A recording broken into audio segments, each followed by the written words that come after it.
I can 1,000,000,000% promise you this: when we have a hell of a season in 2026, and when I'm doing this press conference after the Clemson game next year, and we finish the regular season, that because of the success that we're going to have next season, I know we will, we're going to look back at this season and say it sucked going through it, but because of what we went through in 25, it led us to what we just did in 26. I'm 1,000,000% confident in that.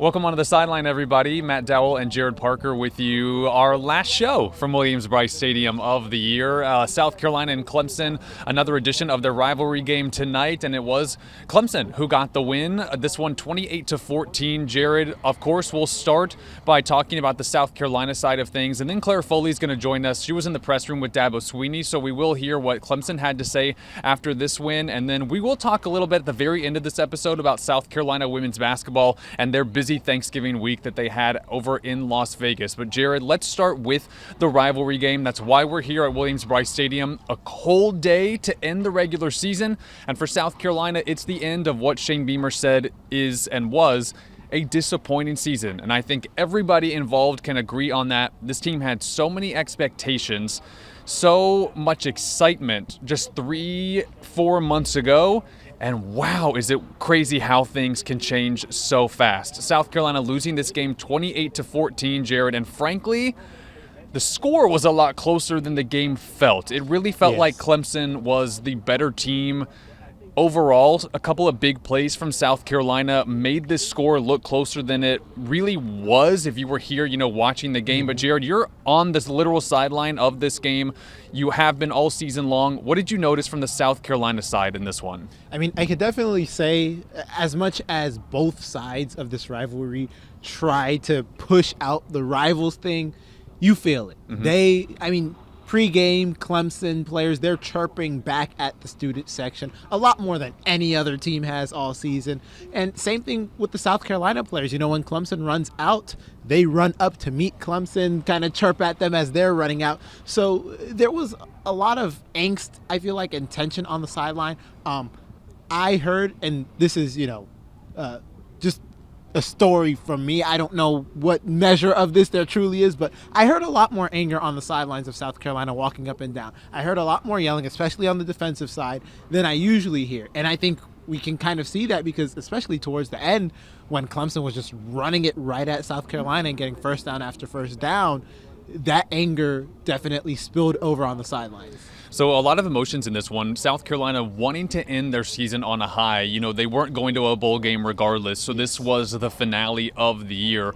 Clemson obviously fighting for a better bowl position than they already have, and we'll talk about the Tigers side of things here in just a minute. But Jared, when you look at really the X's and O's of this game, it felt like Clemson was the more polished team today, and it also felt like offensively South Carolina kind of reverted back to all of the issues that we've seen all season long. I actually thought this game was kind of a perfect encapsulation of the entire season for South Carolina. It's like all of the patterns, all of the things that have been just killing them all season long showed up today. And it just like every single thing, the fourth quarter woes, the offensive inability, like everything just felt like it came together to kind of sum up what was a really maybe the most disappointing season in program history. What do you think?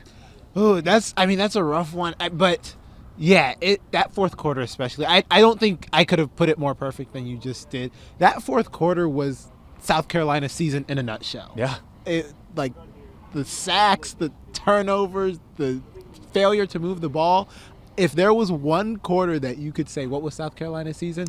Just point them right there because that was it right there. So, when you compare expectations to what happened, I think it's fair to say if this wasn't the most disappointing season in program history, it comes very close because you had playoff expectations. You have Shane Beamer fresh off of a contract extension. Yeah. The expectation here, at the minimum, was at least a bowl game. Yeah. So a 4-win season after that, it's incredibly disappointing. Yeah, incredibly disappointing, and it just was a season. It wasn't fun. It just didn't feel like anybody had fun this season. It felt like every single game was hard to watch. It just wasn't good football. It just felt like it was a struggle for everyone involved. And it really is just crazy. I was watching this game, Jared, and I was looking at both teams, and I was like, wow, how much things change so quickly. Because 3-4 months ago, both of these teams were in the top 15. They had playoff expectations. They had two quarterbacks who everyone thought would be in the Heisman conversation. And man, did this whole season just flip around for both teams. Obviously, Clemson is still going, to the postseason. South Carolina is not. But it was just kind of a strange situation to watch this game and be like, wow, how things have changed so rapidly. But Jared, anything else you want to tell people about what you noticed before we hear from Shane Beamer here in a second? I mean, just going back to that offense and the score being closer than what it was, I can understand the frustration of South Carolina fans when they look at this offense and they call out the players and coaches because you have two huge plays, Dre Jacobs and Nick Harbor. Like, those are plays that should put you over the top. That should not be your only offense. That's what wins you the game. But you have to have something in between that keeps you in the game. And there was just none of that. So I look at the offense, I'm confused because I don't understand why can they score like that in those moments, but you can't prolong that throughout the period of a game. Yeah, it's very confusing. I mean, we've said all season long, South Carolina has the talent. They have all of these pieces, and it just never came together. And now South Carolina looks to 2026. It's all about reflection. It's about moving on rapidly, and we'll talk about the offseason here in a second. But, there's a big week coming up. Shane Beamer's got decisions to be made about his offensive coordinator. Signing days coming up. Who stays? Who goes? There's all these questions going forward. But after the game, I did ask Shane Beamer about what lessons can his players learn from a season like this, a 4-8 year that nobody wants to go through. So what do you take away from this? I asked him about that as he reflects on 2025 and looks ahead to 2026. There were so many weeks where we absolutely got our guts absolutely ripped out of our bodies on Saturdays. And that sounds crazy and intense. It's true. I mean, we got our guts ripped out with some heartbreaking losses, but every single week there was no motivation to put our guts back together and go work. They just went back to work and competed.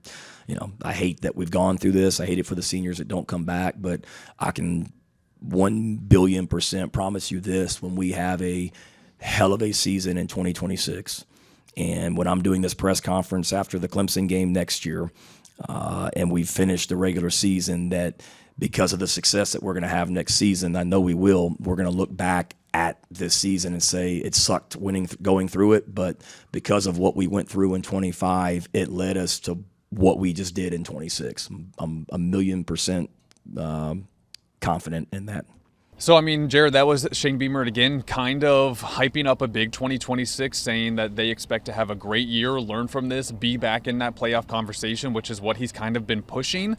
With the way fans are right now, those are big statements. Yes. And so now they've got to back it up, and it all kind of starts in the offseason. But before we talk about the offseason, Jared, all the focus now is going to the portal and who is going to stay with South Carolina, who's going to go. And of course, the big question is QB1 in LaNorris Sellers. All these rumors about, is he going to transfer to places like Miami? Is he going to go to the NFL? All of these things that have been said about him. And we also talked to him about, his level of play this season, which was not great. It was not near the level of what we saw a year ago. And Jared, you did get to ask him a very important question. You want to talk about that at all as you kind of approach this? Because it was a question that has to be asked at the last game of the season. Well, yeah, I think the past few weeks, both in the media room, on social media, everyone's been peppering that question of, will LaNorris stay or go? Like you said, we've seen the Miami thing put out there a little bit. We don't know how legit that is. Yeah. It could just be fluff. But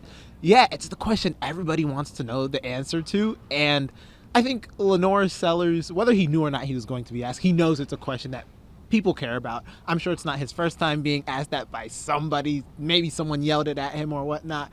But it's a legit question, because after a season like this, you win 4 games, you were expected to maybe be a first-round draft pick. We haven't heard the first-round draft pick projections so much with LaNorris Sellers, and even staying at South Carolina after a 4-win season, it's not an unfair question to wonder whether or not you want to still be a part of this with a quarterback like himself. Absolutely, and it's a question that everyone's wondering. It's a question that has to be asked in the press room. So let's show you and let you hear from LaNorris Sellers, Jared Parker, our very own, asking LaNorris about his future at South Carolina, whether or not he's staying, and what the future holds for him. LaNorris, are you staying at South Carolina next year? I mean, Straight to it. yeah, that's straight. I mean, when the decisions come to make a decision, when the time comes to make a decision, I make a decision, whatever's best for me. No, I won't say regress. I think, I mean, as years goes on, I mean, defenses get paid too, so they're not going to let me do what they did. Let me do what I did to them the previous year. So, I mean, they had a game plan for it. It's got to be better. That is a question that I think will be answered, within the next month. It could be sooner than that, but we will know sooner rather than later. We'll also know about a lot of other things going forward, Jared, the offensive coordinator, which I think will happen pretty soon. I think that has been well underway. I expect that to be something that we find out in the next week or two when it comes to South Carolina. We've got signing day on Wednesday, so we have, new recruits that we'll know about for South Carolina. And Shane Beamer, I mean, it's going to be a big offseason, Jared. There's just no kind of sugarcoating it. There's no dancing around it. Shane Beamer has a lot of work to do. A lot of people are disappointed. A lot of people are mad. A lot of people are sad. There's a lot of feelings right now, and all the fingers are pointing at him. And I know, obviously, he's coming back in 2026, but Shane Beamer's seat is going to start the season scorching hot. And that's not me, saying my opinion on that. That's just kind of a fact. I don't think he can have another season like this and expect to come back for year 7. Year 6 has to be good. It has to be a good OC hire. It has to be a winning season. It has to be good for the fans, because the fans right now are mad, and it's just, there has to be a turnaround. So there's a lot of pressure on Shane Beamer right now to have a good offseason, to make the right moves. I wouldn't want to be in his position right now. It's a tough spot to be in, but that's the reality, and that's where this program's at right now. Yeah, absolutely. I think Shane Beamer also knows that as well. I know a couple weeks ago on his teleconference, he said he knows football is a bottom line business, and you can talk about how close you are, but at the end of the day, your record is what shows up on paper. It doesn't matter if you were close in 8 of those losses. You're 4-8. Yeah. Today he said he's responsible for how the program is. So I think Beamer understands well that he needs to put some wins on the board next year. Not 4 wins, not upgrade to 6 wins. It needs to be a significant improvement, because like you said, the fans, they're angry. They want more. And when a stadium of 80,000 starts to dip to lower numbers and the pockets start to hurt, decisions get made. Yeah, absolutely. And I do think that's what's tough about this, is that there is a reality, and Shane knows that. But Shane also loves South Carolina, and he wants to be here. He's not just here to try and go somewhere else. I really think that he really wants to be here, and he wants to be the one to take this team to that next step, to that next stratosphere. And I think that a lot of fans want him to be that guy. And so I think that is what's tough about the whole situation, but that is the reality. And we'll see what moves he makes, in the coming weeks, in the coming months. But, pressure's on Shane Beamer, and he knows it, and now he's just got to face it, and deal with it and do his job and all that kind of stuff. And it's a tough position. But South Carolina ending the season with a 4-8 record. The 4 wins weren't that great, and it really was not the funnest season to cover. I'm just going to be honest with you. Jared, is your first full season covering South Carolina. What do you think? I mean, it's a tough one. It was a tough first season. It's tough because, this year has been interesting because I left from covering Penn State to covering South Carolina. Both teams I thought would be in the playoffs this year, and neither are. So it's kind of ironic looking back at that. But there's lessons in everything. You know, as reporters, we want to cover the playoffs. We want to cover good teams. So people may not know. Obviously, we don't root for them, but it's fun covering wins. It really is. So it's not everything I hoped it to be, but I will say I have loved covering this team in such a close aspect than I have before with any other team. I've loved being in Williams-Brice Stadium. The fans here are great. Insane. So, I would just personally, I'd love to see it at the next level. Yeah, absolutely. Well, Shane Beamer wants a better 2026. Hopefully, and I know you do too, hopefully it's better for everybody involved. Well, that's the South Carolina side of this rivalry game. Again, Clemson winning this. It's their 9th of the last 11, but also you could look at the rivalry goes back to the 1800s. You could look at any section and kind of pick out the streaks however you wanted. But we're going to take a quick ad break here on South Carolina's sideline. Claire Foley was in the press room with Dabo Swinney. She'll kind of break down what he said, and he was very complimentary of Shane Beamer and the Gamecocks. Of course, they're very good friends. It's a very friendly rivalry in this era, and Claire's going to tell us what Dabo Swinney and the Tigers had to say right after this. Okay, back now here at Williams-Brice Stadium. Claire Foley joining me now, and you were in the Clemson post-game press conference. Obviously, the Tigers getting this win, and they now look ahead to a postseason where they're now going to have a bit better of a bowl game after getting 7 wins. And Claire, ending the season really well for the Tigers, 7-win season. What can you tell us about what Dabo had to say after this one regarding the rivalry and, the end of their regular season? Yeah, obviously, like we've seen in some videos, both in past years and again this year, him and Shane Beamer have a close relationship, so they don't have necessarily the rivalry there. He was extremely complimentary of Beamer and his program after the game and said that just goes to show how good of a win it was for Clemson because they were able to get the win over a team like South Carolina. Extremely complimentary of LaNorris Sellers. He said that he thought his defense was the story of the game because they limited him to just 2 yards rushing, especially when you have it in comparison to the heartbreaking loss that South Carolina faced last year in this rivalry game. So it meant a lot to them to kind of turn it around in that way and sort of, get revenge in that sense that they weren't able to stop LaNorris Sellers on the run last year, but they were this year. Yeah, I think, too, what's interesting about this rivalry, of course, now Clemson back in the winning column when it comes to the rivalry matchup, but it's another win for the away team. 2018 was the last time the home team won in this rivalry, which is crazy when you think about it. And Clemson has won here 6 straight times. Yeah. And that's like the whole point of a rivalry game and switching year after year is so that, you get the home field advantage. And it just doesn't seem like that's the case in this rivalry. So maybe they need to play it at a neutral site. Just to see who wins. But, for Clemson, again, they've had a lot of success here at Williams-Brice Stadium. South Carolina has not won here in this rivalry since 2013. So we'll see what happens next year. Maybe South Carolina will be the favorite going into the rivalry game next year, just depending on, the way the trends are going. But let's hear from Dabo Swinney, who, of course, is very happy with the way his team ended this regular season as they now look ahead to the postseason and getting a good win over South Carolina again against Shane Beamer, who is a good friend of Dabo Swinney. I mean, they don't want to hear me talk about their program. I mean, I'm like the last person they're going to want to hear. I got a lot of them FUs walking in, so they ain't going to want my opinion. But I mean, all I can tell you is Shane's a good football coach, and he's a better person, and he cares. And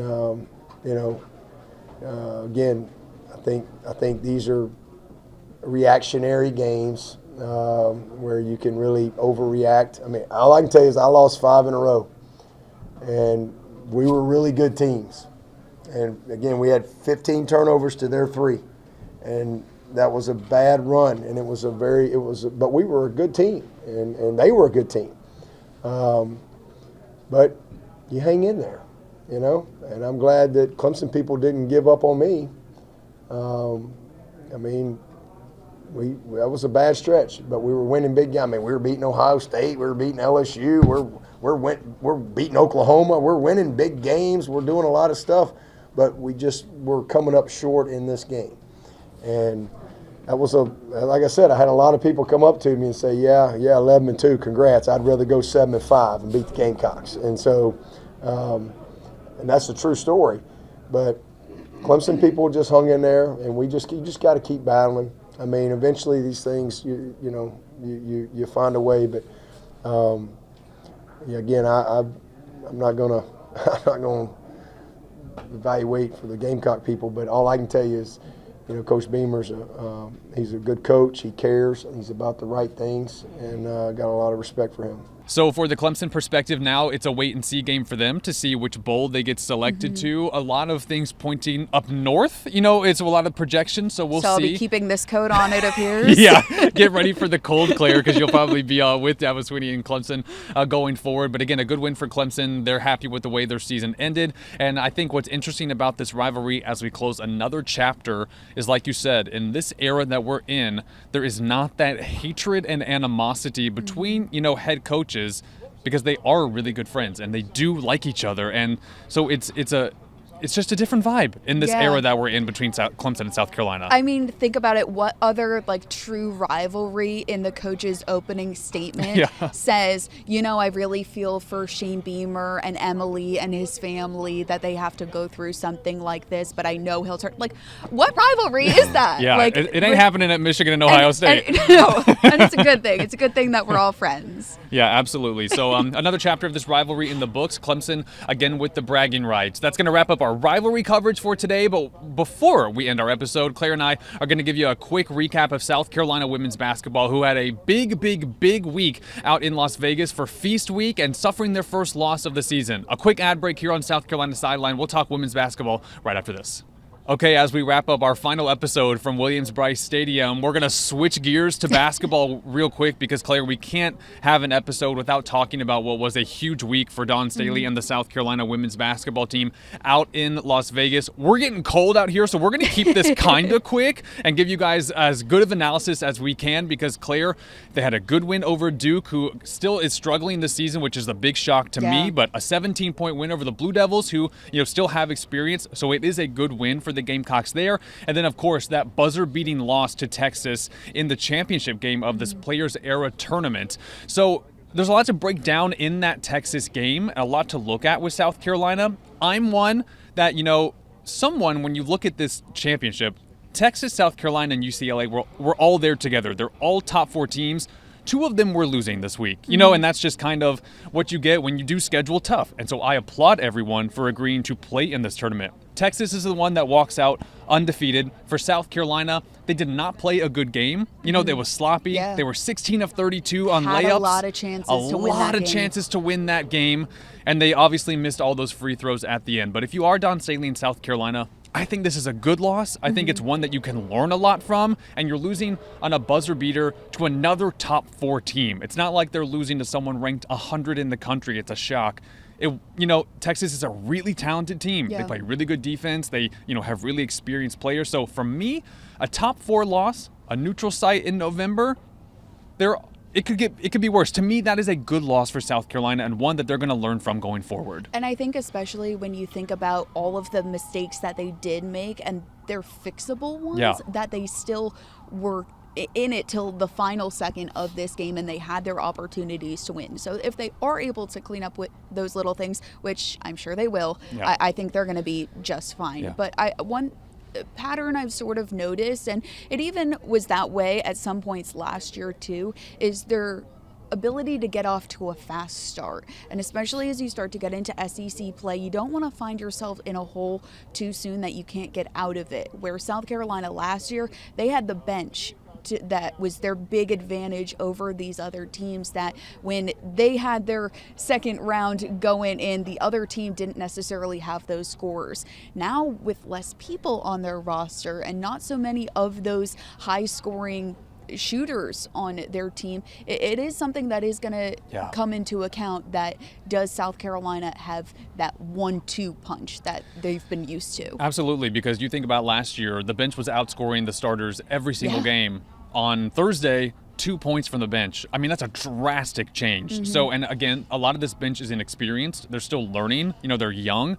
But when they start taking on the top teams regularly in the SEC, the bench is going to have to start producing more if they want to get the results that they're hoping for. But the starting 5, I think, can compete with anybody in the country. It's about that next unit and what can they add in these top matchups. But for me, Claire, I know everyone freaks out about losses because we're not used to South Carolina losing.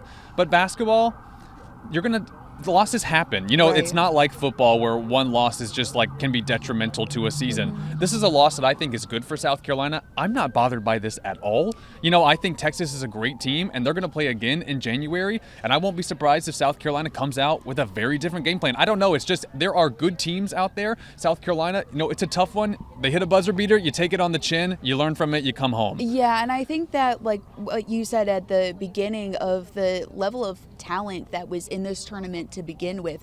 You knew at the beginning whether it was going to be UCLA or Texas, you're facing a Final Four team, pretty much. So the fact that they kept it close this early in the season when they have so many new people, so many different changes to their system that they're kind of having to go through, I think that they're going to be okay. And also, not to make excuses, but they did just have 2 West Coast trips back to back. A lot of traveling for South Carolina. And, now they go into a much kinder non-conference part. They do play Louisville on Thursday. That'll be another ranked matchup. I do think South Carolina will be the heavy favorite in that game. And then I expect them to cruise the rest of the way until SEC play starts. But Dawn Staley said she's not bothered by this loss. I'm not bothered by it either. I think South Carolina is going to be fine. They're only going to continue to get better.